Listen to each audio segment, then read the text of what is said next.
Hi, my name is Seema. This is my Module 1 presentation. I'm just re-recording it because there was an issue with the sound on one of my slides. Alrighty. So, the topic or the kind of storyline that I chose to fit the data is regarding retirement, and specifically like when is the peak satisfaction of being retired. Most of us look forward to being retired. I know I do, even though it's a long way away, and it would be nice to know from those who are experiencing it how they're feeling about it.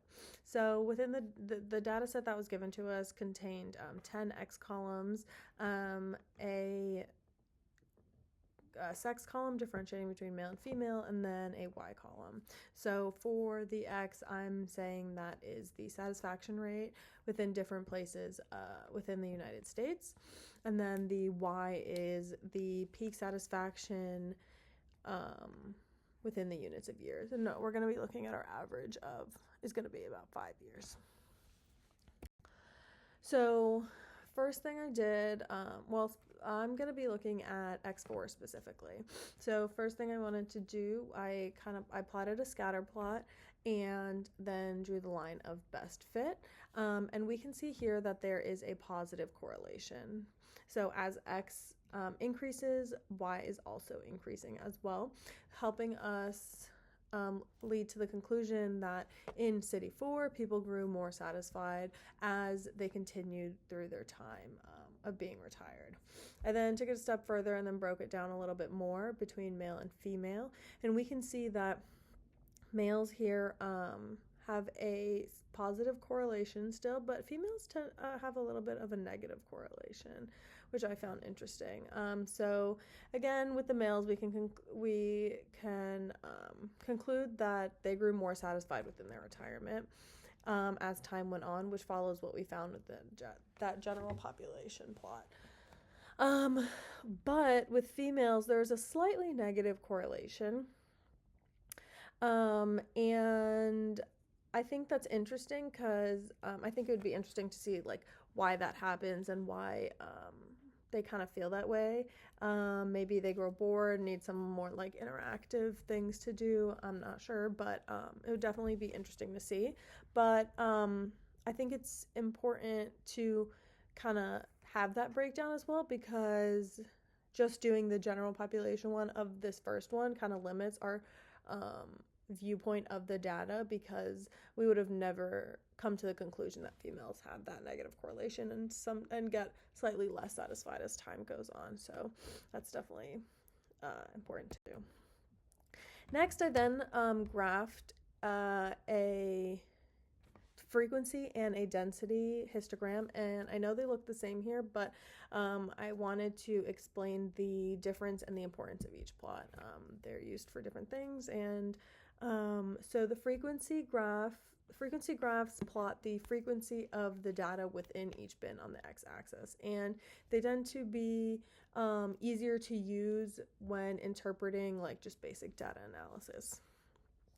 And then the density histogram here has each bar representing a frequency per unit interval, and the area under the curve of any density curve is always going to equal 1.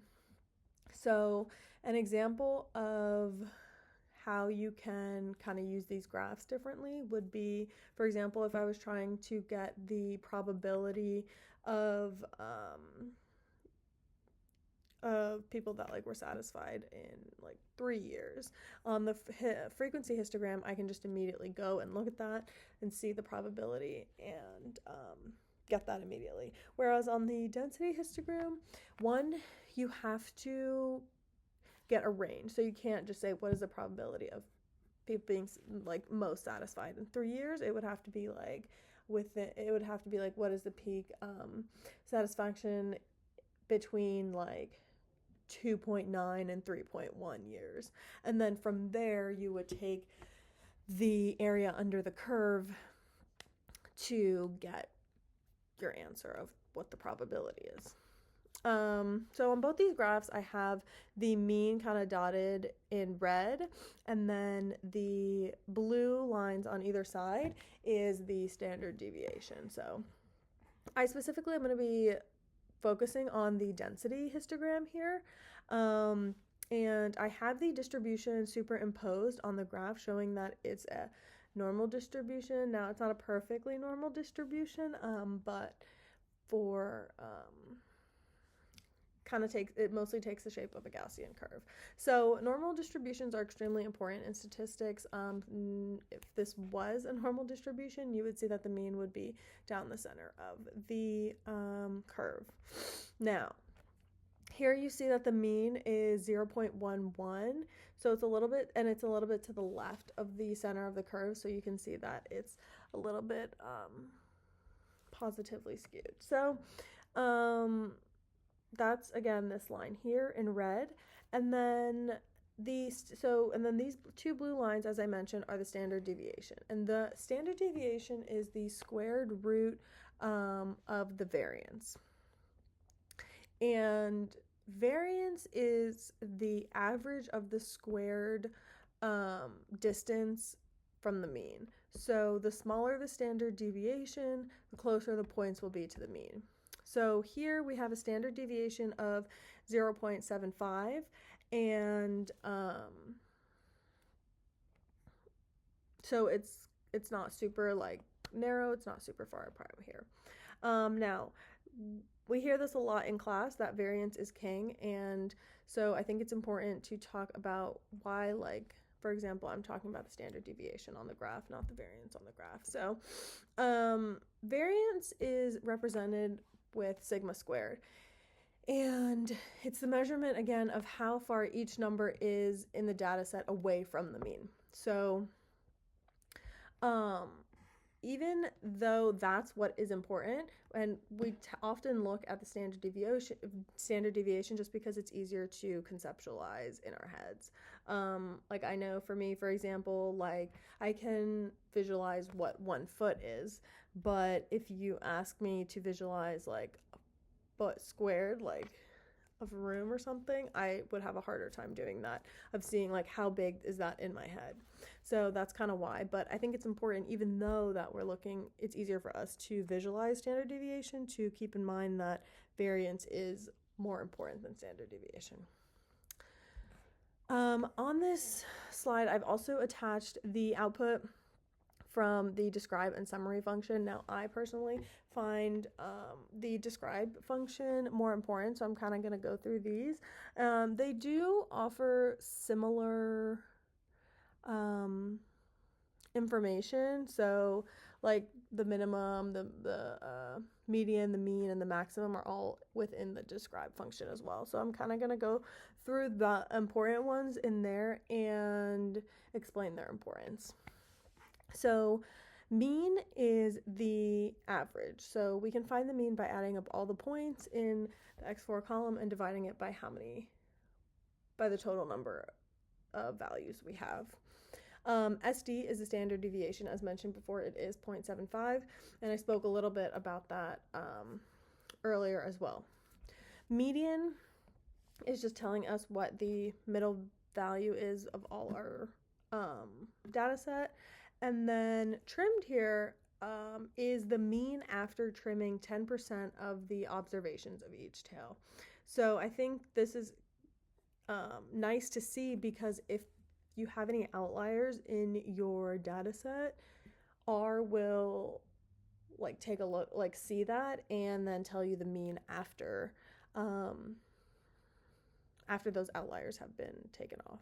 So here we can see the mean before being trimmed is 0.11, and then after the trimmed is still 0.11. So we didn't have any crazy outliers, nothing needed to be removed, so that's great to see. Then we have minimum and maximum.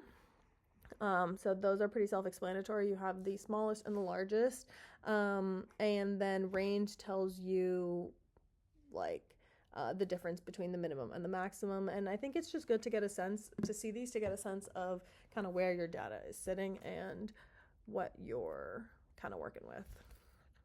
And then skew and kurtosis are discussing the distribution, and helps you see if your data is skewed, which direction it's skewed, and by how much. So as I mentioned before, we don't have a perfectly normally distributed curve here. So, and that's confirmed here with our describe, or in our skew and our kurtosis. We can see here that we have a skew of 0.08, so it's telling us that it is positively skewed just a little bit.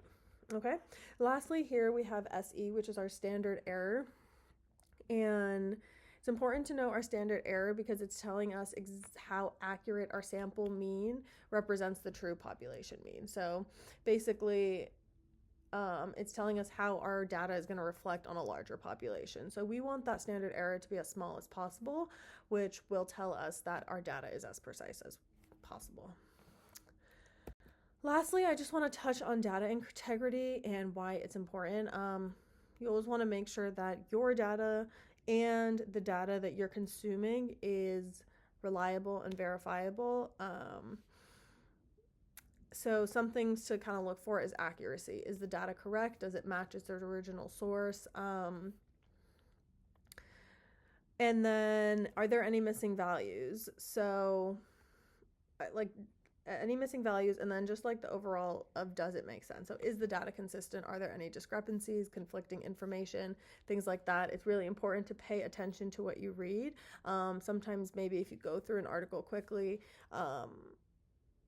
it'll kind of, they'll make it so it like makes sense enough, but it's important to slow down, read the, like pay attention to what you're reading and like look for these little things, because we need to make sure the data makes sense, that the conclusions are making sense, what they're testing makes sense, and it all like matches up.